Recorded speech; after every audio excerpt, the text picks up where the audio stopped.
Hello नमस्कार। हम पढ़ रहे थे राजस्थान का इतिहास। राजस्थान के इतिहास के अंदर हम लोगों ने काफ़ी सारे राजवंश पढ़ लिए हैं।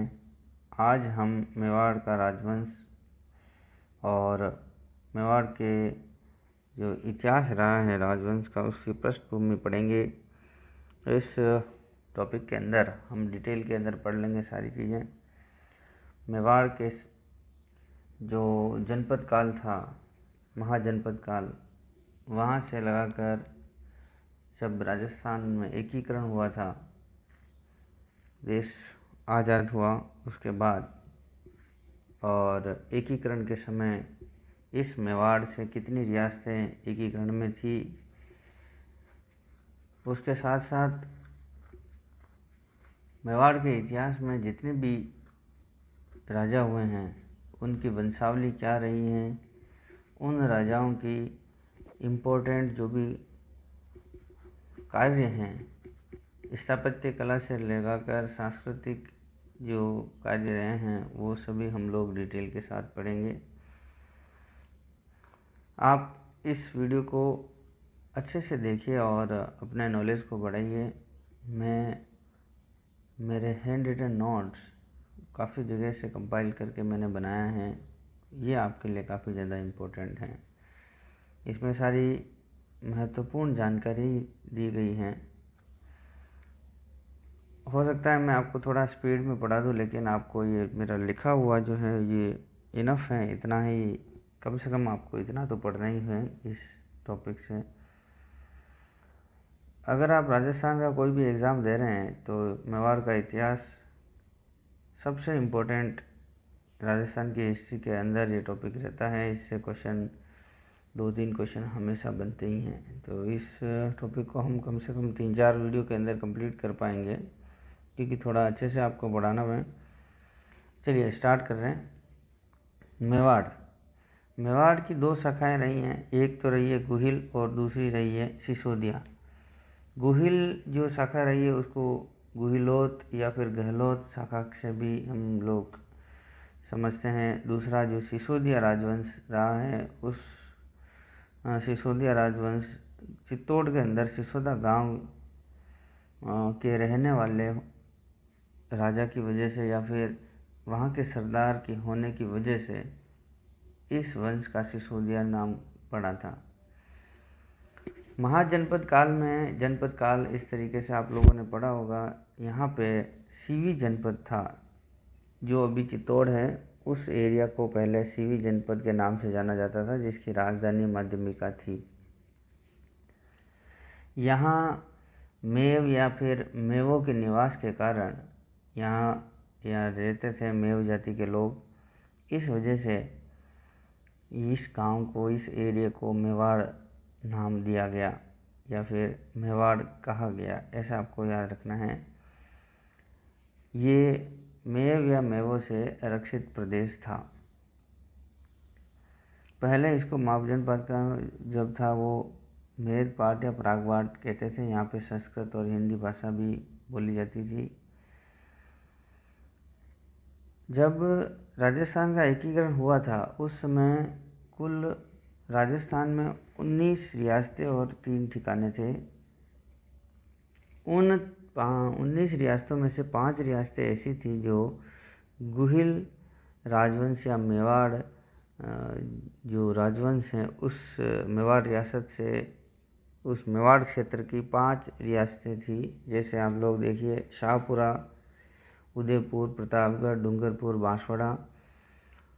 उदयपुर उस टाइम में राजसमंद जो डिस्ट्रिक्ट है वो उदयपुर में ही था, और चित्तौड़गढ़ जो भी ज़िला है ये भी उसमें रियासत नहीं होकर इस तरह से क्षेत्रीय था, अब जिला बन गया है।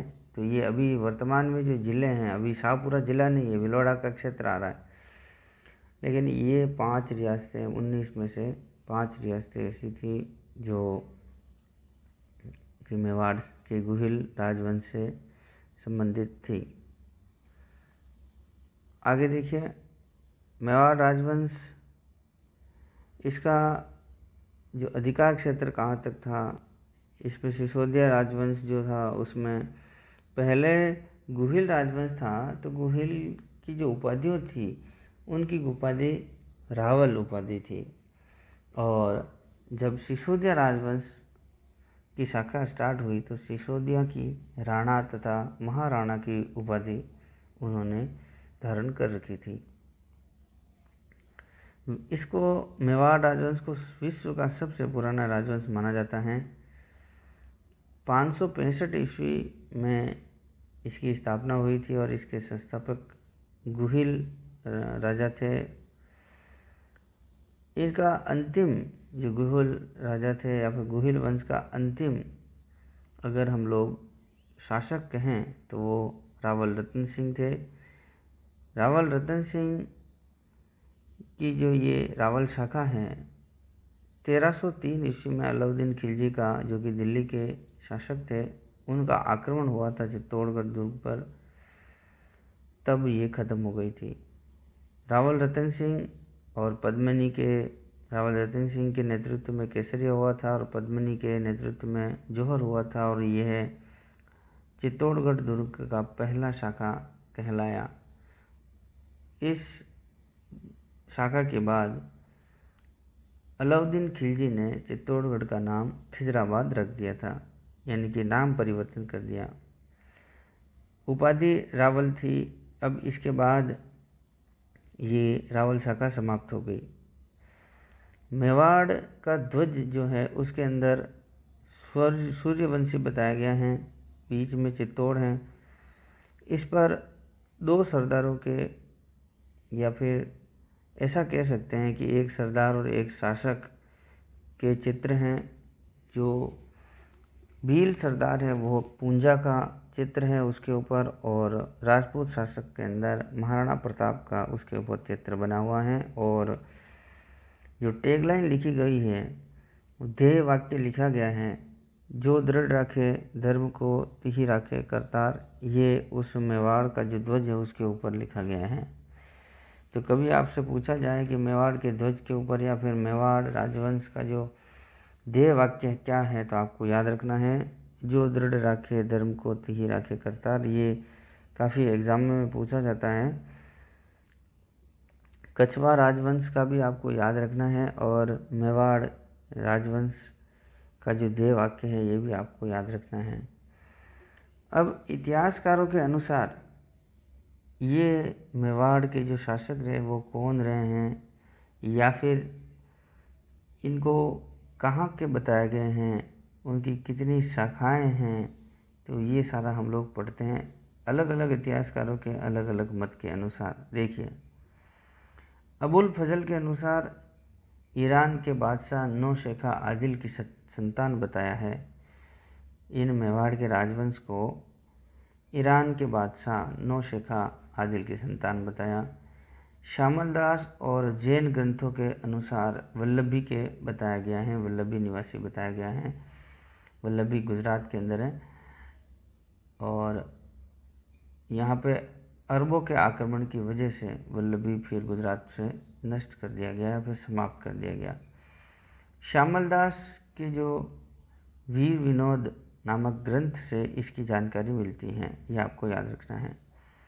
कर्नल जेम्स टॉड और स्मिथ के द्वारा इनको मेवाड़ के राजवंश को विदेशी बताया है। डॉक्टर गौरीशंकर हीराचंद ओझा के अनुसार सूर्यवंशी या फिर विशुद्ध क्षत्रिय बताया। डॉक्टर भंडारकर और गोपीनाथ शर्मा के अनुसार ब्राह्मण यानी नागर बताया गया है।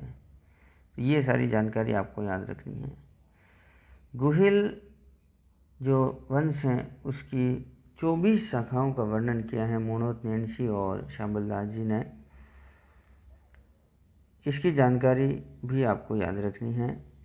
आगे देखिए, कुंभलगढ़ प्रशस्ति एकलिंग महात्म्य जो एक ग्रंथ है जिसका रचयिता कान्हा व्यास है, उसके अंदर आनंदपुर गुजरात के बताया है, ये आपको याद रखना है। एकलिंग महात्म्य जिसका प्रथम भाग महाराणा कुंभा के द्वारा रचित है, राज वर्णन नामक, ये आपको याद रखना है। अब आपको याद रखना है शक्ति कुमार, जो कि शक्ति कुमार के द्वारा लिखा गया एक मतलब उल्लेखित आठपुर अभिलेख, उसके अंदर वल्लभी निवासी बताया गया है, जो कि गुजरात, वल्लभी जो है गुजरात का है, इस तरीके गुजरात में है। तो फिर मैंने आपको बताया अरबों के आक्रमण की वजह से उसको नष्ट कर दिया गया, वहाँ के निवासी बताया। अब आपको याद रखना है इनके कुल देवता, कुल देवी, आराध्य देवता, इनके मंदिर कहाँ हैं, ये सारी की सारी जानकारी देखिए। इनके कुल देवता एकलिंग नाथ हैं, आराध्य देवता चारभुजा नाथ हैं, इनकी कुल देवी बाण माता हैं और आराध्य देवी चारभुजा देवी हैं। चारभुजा देवी का मंदिर हल्दी घाटी राजसमंद में बनाया गया है या फिर वहाँ पे बना हुआ है। और आराध्य देवता जिसको हम चारभुजा नाथ कह रहे हैं, इनको गढ़बोर राजसमंद, जो गढ़बोर राजसमंद के अंदर हैं चारभुजा नाथ जी का मंदिर, वो इनके आराध्य देवता हैं। देखिए, वल्लभी पर अरबों का काफ़ी आक्रमण रहा और वो काफ़ी टाइम से आक्रमण करते रहते थे, तो वल्लभी पूरी तरीके से नष्ट कर दिया गया अरबों के द्वारा। अब आपको याद रखना है इस गुहिल वंश या फिर गुहिल नाम कैसे पड़ा, वो मैं बता रहा हूँ कि वल्लभी का एक राजा था जिसका नाम था शिलादित्य। उस शिलादित्य की रानी थी जिसका पियर, या फिर ऐसा कह सकते हैं कि वो आबू के परमार राजवंश की राजकुमारी थी। उस शिलादित्य की जो रानी थी जिसका नाम था पुष्पावती, वो आबू के परमार राजवंश की राजकुमारी थी। अम्बा माता के दर्शन किया करती थी, दर्शन के लिए आया करती थी, क्योंकि आबू से अम्बा माता पास पड़ती हैं, तो वहाँ ये दर्शन करने आया करती थी। अरबों का इस वल्लभी पर आक्रमण होता रहता था। तो इस आक्रमण के अंदर ये राजा शिलादित्य जो हैं वो वीर गति को प्राप्त हो जाते हैं, और जब वीर गति को राजा प्राप्त हो जाते हैं तो रानियाँ जो हैं वो सती होती हैं।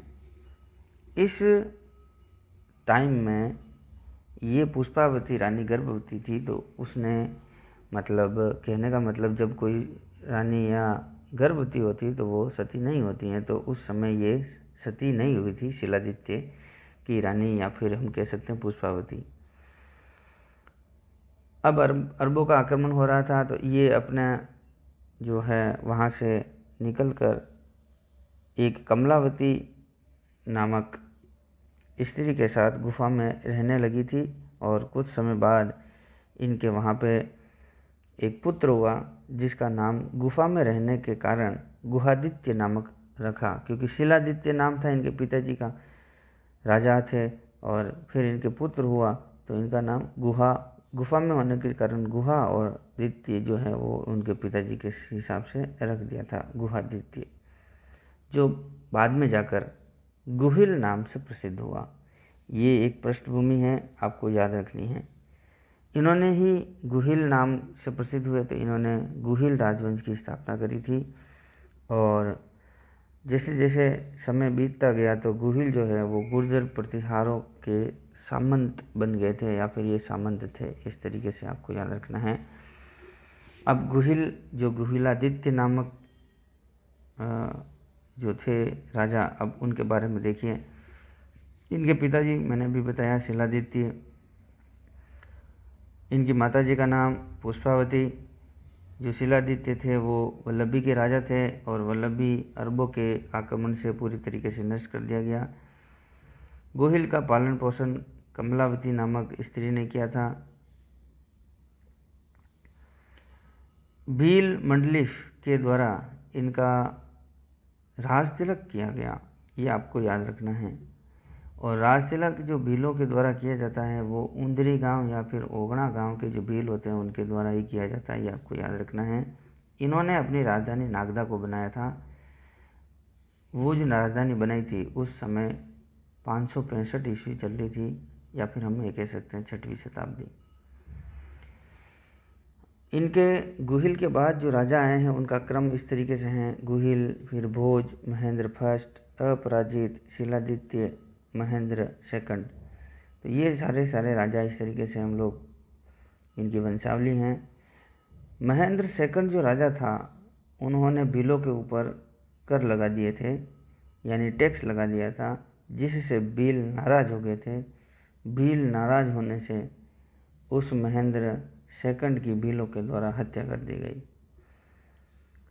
इस तरीके से आपने ये पृष्ठभूमि पढ़ी है राजस्थान के इतिहास यानी कि मेवाड़ राजवंश के अंदर जो एक टॉपिक पढ़ रहे हैं वंशावली का, उसमें केवल आपने पृष्ठभूमि पढ़ी है। अब हम आगे जो पढ़ेंगे वो बप्पा रावल यानी काल भोज को पढ़ेंगे। उसके बाद हम अल्लट को पढ़ेंगे, रण सिंह को पढ़ेंगे, तेज सिंह को, समर सिंह को, रतन सिंह, राणा हमीर, इन सब को भी हम पढ़ते जाएंगे। महाराणा प्रताप, ये सारे के सारे, और अंत में हम भोपाल सिंह जी तक को पढ़ेंगे। तो इस तरीके से आपको ये सारा राजवंश हम अच्छे से पढ़ाएंगे। आप मेरे इस हैंड रिटन नोट्स वाले वीडियो को अच्छे से देखिए और अपने नॉलेज को बढ़ाइए। अगर ये आपको समझ में आ रहे हैं तो इसको लाइक और शेयर कीजिए, कमेंट कीजिए इसके ऊपर कि अगर आपको कोई डाउट है तो, और चैनल पर नए हैं तो इसको सब्सक्राइब कीजिए। मिलते हैं नए वीडियो में। ओके, नमस्कार।